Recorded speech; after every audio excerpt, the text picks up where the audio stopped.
त्रिकोणमिति, ये जब भी त्रिकोणमिति की बात आए तो समझना है हमें समकोण त्रिभुज में वर्क करना है, इसके अलावा दूसरे त्रिभुज की कल्पना नहीं करनी है। समझ में आ रहा है ना।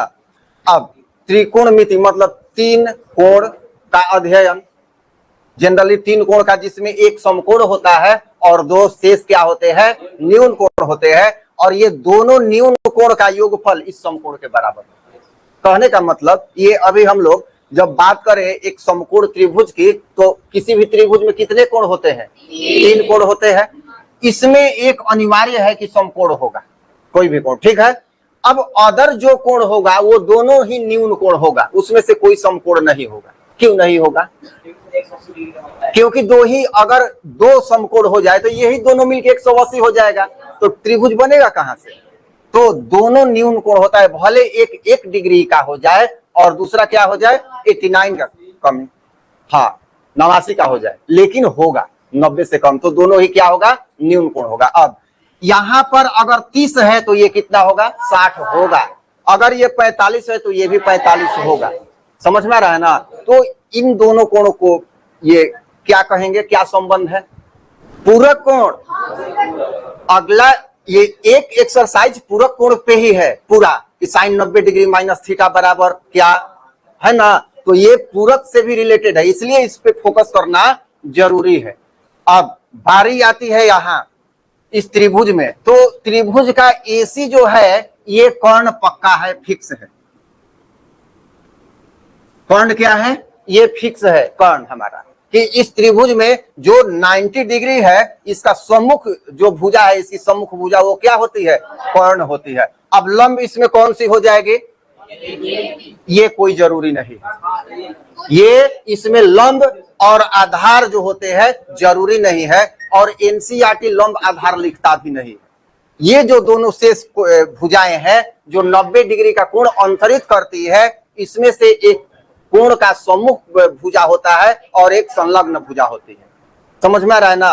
तो यही है, एनसीईआरटी बुक में कहीं नहीं पढ़ोगे कि लंब बटा कोण या आधार बटा कोण या लंब बटा आधार, ठीक है ना। ये एनसीईआरटी हमेशा लिखता है सम्मुख कोण बटा सम्मुख भुजा बटा संलग्न भुजा, कोण की सम्मुख भुजा बटा संलग्न भुजा। चलो पहले त्रिकोणमितीय अनुपात समझ लेते हैं, त्रिकोणमितीय निष्पत्तियों को समझ लेते हैं। तो सब लोग को पता है त्रिकोणमितीय निष्पत्तियां कितनी होती है, 6 होती है। कौन कौन होती है?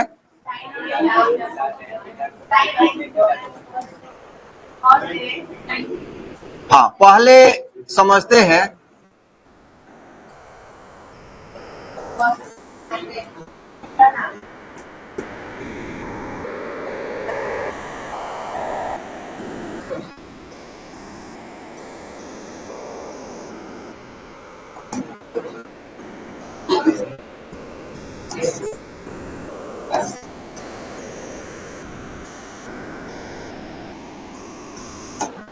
ये जो त्रिकोणमितीय निष्पत्तियां है, ये सबका ये मतलब यही ओरिजिनल निष्पत्तियां है जो हम लोग यूज करते हैं साइन के बदले साइन, कोसाइन के बदले कॉस, टेंजेंट के बदले टैन, मतलब 3 ही लेटर को हम लोग जनरली लिखते हैं। कॉसेक को लिखना जरूरी होता है, इसमें ज्यादा हो जाता है, तो कॉसेक और सेक, बाकी सब में 3 ही होता है, और ये क्या होता है, सेक।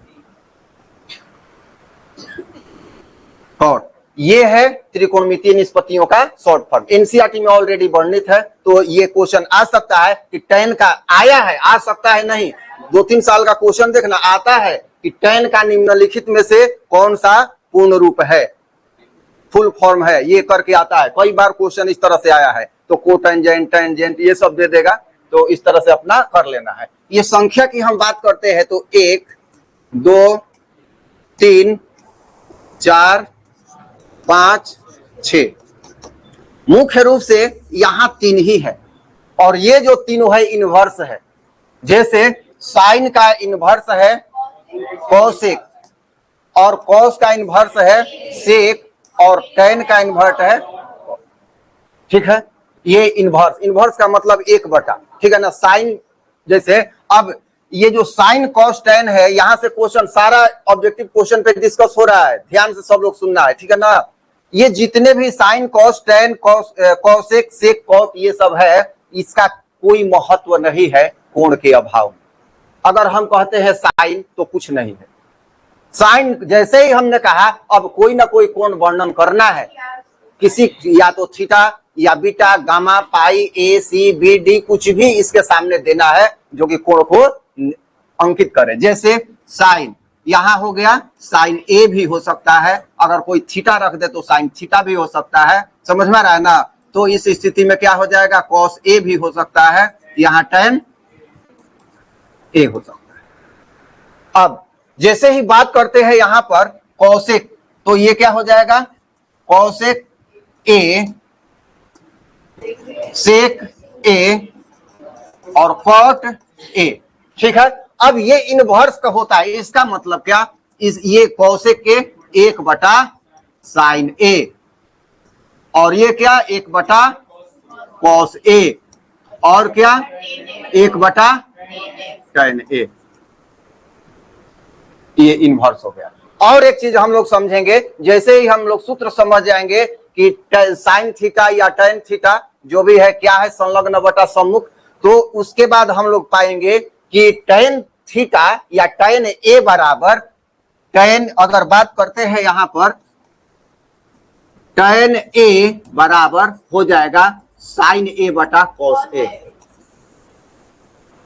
तो ये अभी जानना है, आगे हम लोग समझेंगे कैसे हो गया, समझ में आ रहा है। बारी आती है sin ए, तो इस त्रिभुज में यहां पर मान लो दिया है, ये है x, ये है y और ये है z, ठीक है।